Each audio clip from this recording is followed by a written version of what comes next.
You know, I wish my will was strong enough that the promise of sapphic content didn't send me immediately flocking to something.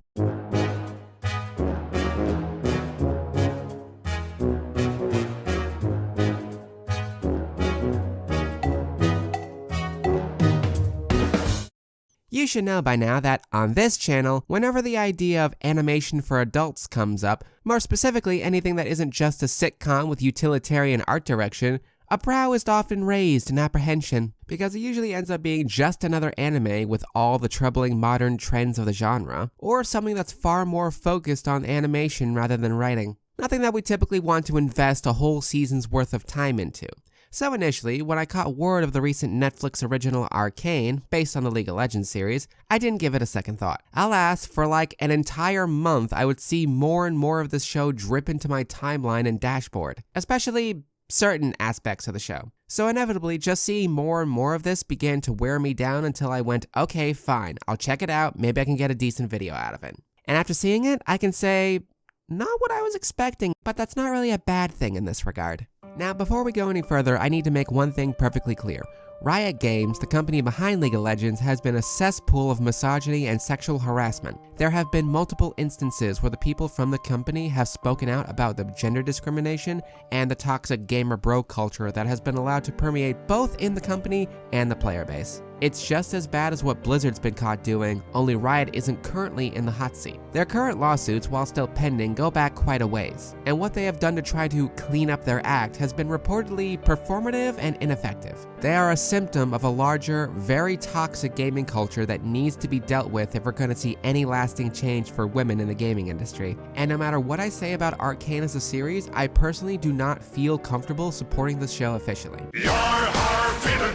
Alright, now with that established, what the ever-loving fuck even is this show? While I haven't played minute 1 of League of Legends, and the most exposure I ever got of it was that one music video and that game trailer that got me shipping Jaina Proudmoore with Sonata Dusk over here. Though from what I can gather, the game itself has a vast array of colorful characters and extensive lore, but very little in the way of actual in-game story. So Arcane is here in an attempt to make a full story out of all these characters and lore. So we got these two sisters whose parents died, so a barkeep decided to take them in. They live in the slums until the barkeep's kinda sorta brother decided to kill the barkeep and makes a move to control all the gangs in the slums through the power of his new magic smack. The older sister goes to jail, the younger sister is raised by the crime boss Smack Maker and becomes totally unhinged. Prison sister spent years in the slammer until a cop decided to break her out and help with an ongoing investigation. The cop is a friend with a scientist turned politician who wants to use magic crystals, which is different from the magic smack, to help people. He befriends another scientist who wants to use the magic to help misfortune and disabled people like himself. Politician scientist hooks up with this one woman who was exiled from her kingdom because she doesn't like beheading people, until her beefcake of a mom comes to visit and asks for weapons made out of the blue peaceful magic so that she can win a war. The sisters reunite, but the young sister goes all yandere so that she can win a war. The sisters reunite, but the young sister goes all yandere simulator when she sees the older sister hook up with the cop and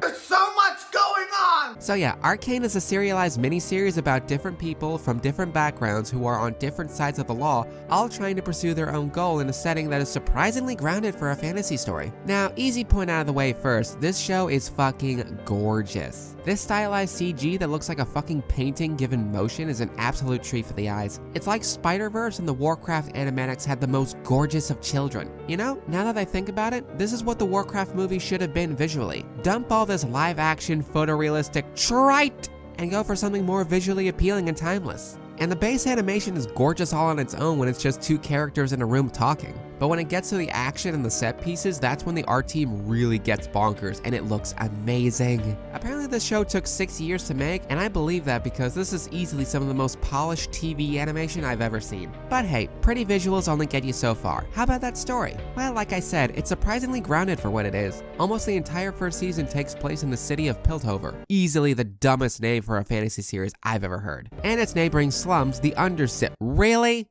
Really? Piltover fancies itself a city of progress from its ivory towers and posh lifestyle, while the lower class is literally underground at risk of dying from noxious mine fumes. The unaddressed disparity has forced the two sides to butt heads almost constantly, and having tremulous peace that is constantly threatened by those looking to widen their own personal power base. There's very little in the way of world-ending stakes that is expected in high fantasy stories like this. Any allusions to it is often just sprinkles of backstory given from those who have a bad history with magic wielders. It has the makings of a show like The Wire, while also having an appealing art direction and somewhat tongue-in-cheek approach to the makings of this universe. I mean, this show has fucking Professor Whovy from Whoville in it. You can't exactly make a super serious show out of that. Now, given this setup, it's not hard to gather that this show very much has political subtext spread throughout. Subtext that is mostly spot on, but does tend to get bogged down with the whole both sides rhetoric because that just makes for better drama. Like, I can't really imagine a scenario where the driving conflict of the show couldn't have been solved with Piltover offering the people of the Undercity financial security, decent infrastructure, educational opportunities, and access to healthcare. It's very clear that the higher ups of the city failed the lower class and their police force is a bunch of crooks. And we know it's very clear because,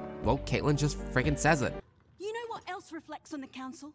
It's citizens living on the streets, having to choose between a kingpin who wants to exploit them and a government that doesn't give a shit. But the moment it looks like they might actually get off their asses and do something about it, suddenly the blue-haired teenager from the slums with an ass ton of explosives throws a surprise kaboom and sets the entire process back like 20 steps. Because heaven forbid we have a conflict as clear-cut as the rich can fix the problem, they just choose not to. That would strike too close to, well, real life. And that's just one of several niggling issues they missed the mark on. So yeah, to the absolute shock of no one, a $1 billion+ gaming company bungles political messages. Are we really surprised? But the environment isn't the main draw of Arcane. That draw comes from the characters. As established, there's a lot of them. And it won't take too long for you to pick your favorites. Maybe you'll like the science-fueled bromance of Jace and Victor. Maybe you have a thing for Bond villains and will be partial to Silco. Maybe you're not a basic bitch and understand and appreciate the resplendence and majesty that is Mel Medarda. Maybe you adore Savika and are correct for doing so. Or maybe you like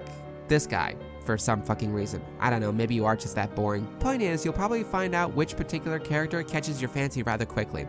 Although don't choose too quickly because episode 3 might fuck up your favorite something fierce. I generally like most of the ensemble cast, though I certainly like some more than others. And there are those I wish the show would do something a little different with. A good case in point is Mel. When I first saw this woman, my jaw hit the floor. Her design was immaculate, her voice acting is sublime, and her general vibe is real as fuck. Alas, looking past that, what she is given for the first half of the season doesn't really resonate with me. Her role, since her first appearance, seems to just be Jace's political mentor and love interest. It's one of those awfully hetero dynamics too, where she's the one doing the hard carry for the vast majority of it all, in the name of her supposed attraction to him. Meanwhile, he does next to none of the emotional labor. I wish they did something other than this. Cut to the second half, however, where we see Mel's mother and see their dynamic, and oh my god, this is so much better. Not only is her mother an absolutely phenomenal character, but their family drama is some of the most delicious exchanges I've seen in a show. And Mel doesn't take any of these backhanded, passive-aggressive remarks lying down either. She bites back and it is glorious. These are the most enjoyable scenes Mel has, and I wish we got shit like this from the start, rather than just having her be Jace's crutch. Of course, despite having an ensemble cast, this show does have main characters, those being Violet and Powder,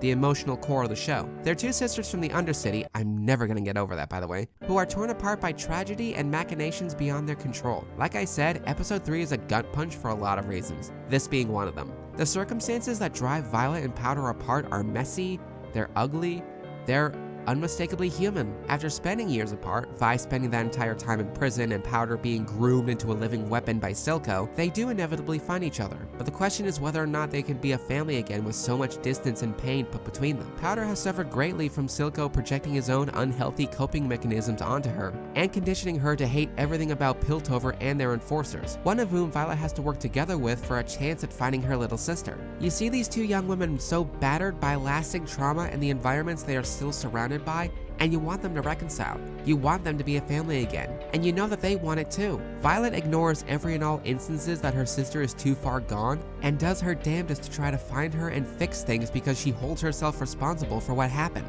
Powder was taught by Silco to rid herself of her past and become someone stronger, that being Jinx. But try as she might, she just can't let Vi go and wants her older sister back in her life. It's that desire that drives a lot of her actions by the second half of the show, namely where Caitlin is concerned. You want these two to be okay, but you know with all the knives that this show is juggling, and with how often things don't work out for people in this show, you know that it very likely won't happen. This is the relationship that drives a lot of the show. For as good as the rest of the cast might be, you feel the most emotional weight with these characters, and their separate relationships with others. Yes, we're getting to that. It all culminates in an objectively tense finale that determines once and for all if there's anything between these two sisters that's worth saving. The relationship between Vi and Powder is very complicated, influenced by a number of factors, and is very engaging. Which is what makes it all the more frustrating that this season seemingly ends with setting up a young woman whose mental health is in a downward spiral as the main antagonist next season. I got enough of this shit from Warcraft, Riot. Do you really have to do it here? I mean, never mind the fact that I can't say with absolute confidence how accurately Powder exhibits symptoms of what I assume is schizophrenia. Villainizing mental illness and trauma survivors is a trope poorly thought out at best and brazenly offensive at worst. Sure, you could say that Jinx is a monster of society's creation, and that her actions against the wealthy could be interpreted as karma, but they're actions that nonetheless stop Piltover and the Undercity from reaching an accord, painting this one woman as the source of all the city's problems. This wasn't a problem for the vast majority of the show because it was made explicitly clear that she is a victim of Silco's manipulation worsening her trauma. But the moment she finally gets out from under Silco's thumb, the first thing she does is commit an act of terrorism.